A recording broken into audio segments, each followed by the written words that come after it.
Hey guys, was reading that hummingbirds are attracted to red and yellow. Of course, my hummingbird feeder does not have yellow on it, so I just happen to have some yellow gaffer's tape on hand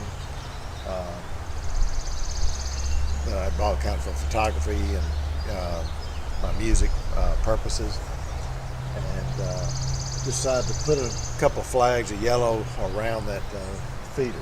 It has red and white on it, which I'm an Alabama fan, so that's fortunate. But I wanted to make sure we used all the tools in our arsenal to, if I can first get the hummingbird to find the feeder,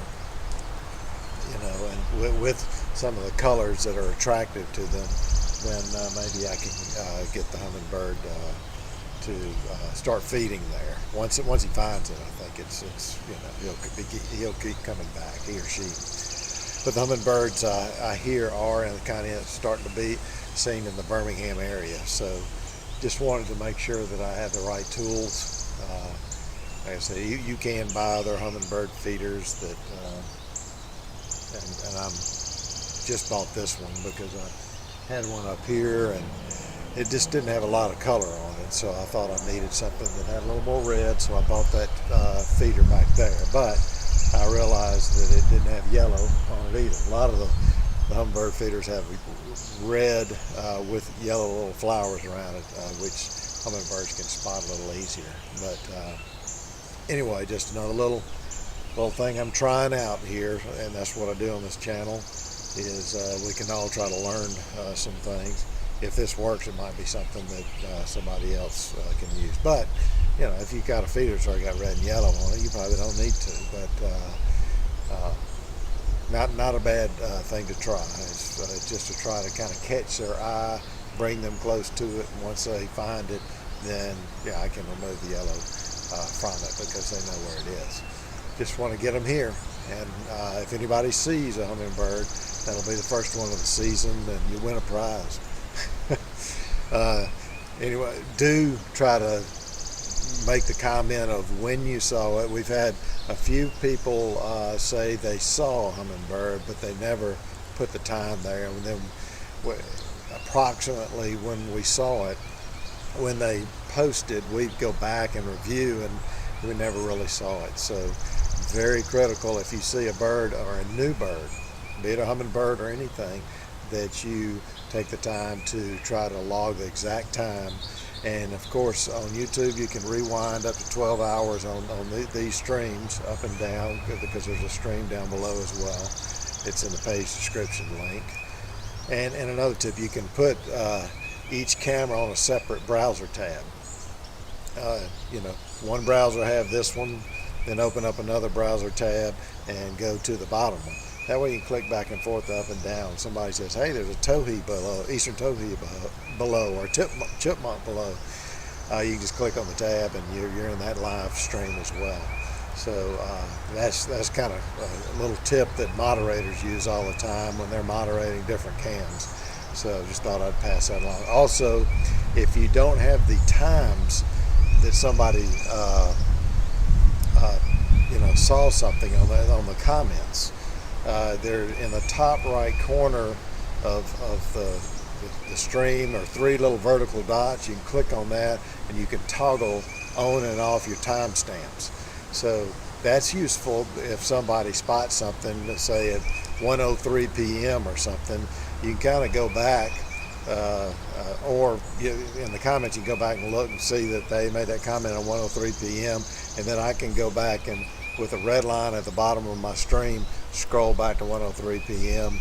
or a little before that and review that area. So it's helpful and educational, for us to try, and that's what we're trying to do with this channel, is make it an educational channel, useful to helping learn the birds. There's a printable PDF in the page description that has pictures of the birds and the name. So you can print that out, and there's a little check box you can use. Kids can use it for over, say, a 30-minute period of time. Play a game, or maybe 15 minutes if the attention span's not that long. see how many birds you can spot in that 15 or 30-minute period, and you can check, and under the bird's picture you can put how many times, because a pine warbler will be here 4 or 5 times in 15 minutes or more. And then you can total up the number of points, for the number of birds that you saw, and total up the number of times you saw each bird, number of birds, and how many times you saw the birds for 2 separate scores. A great little game to kind of play at home, or for teachers that want to use it for their students. And you can always rewind and say if there's a dispute or somebody doesn't agree that a certain bird was saying. Like I said, you can always rewind and look at it and say it was at this particular time, and rewind it, and then people can go review the birds together. And that's what we do here when lately we've had a new bird called purple finch, which usually winters here, and of course now we're getting into spring, so I was real hesitant to add the purple finch, because I thought, that if it's just wintering here, it may have already left. What you do is you look for birds that are kind of your go-to default birds. If you see a bird and it looks similar, you immediately think like, oh, that's a male house finch, which it has red and it's a finch, just like the purple finch is a finch, but he looks more purplish and he has a forked tail. So immediately you go to your default bird, and then if you're noticing some details that are a little different, then you go start hunting in your bird books and bird apps and that to try to figure out what kind of bird it is. But that's what kind of makes it fun, is trying to learn that, and learning, like that's a cardinal that was vocalizing. There he goes again. Start learning the vocalizations as well. That's what also makes it fun, because you'll be out walking along and just hear a bird and you know what kind of bird it is without seeing it. And that there's a lot to learn, and first you do it in your locale, get familiar with the birds locally, and then you can branch out regionally. If you take a vacation, you can kind of notice some other birds and look those up as well, and just kind of expand. But some birders that have been birding for 20, 30 years, it amazes me, some of the folks from the UK that visit this site, and they're like experts. There's a guy named Leonard Poxon who has actually named a few of the first birds that we've seen on this cam, and a very welcome person from the UK to have on the channel. But we've got some great moderators too that really know their birds and these birds very well. So since they know these birds, they also know when a new bird comes into the picture, and then they all start trying to do the research and try to figure out. So they've got a great team of moderators here that really help out with the channel, keeping the chat positive, keeping the chat informative, keeping the chat clean. Anytime you're on the chat, be sure and thank some of the moderators, because they do most of the heavy lifting on this channel. But anyway, sun's out, beautiful day.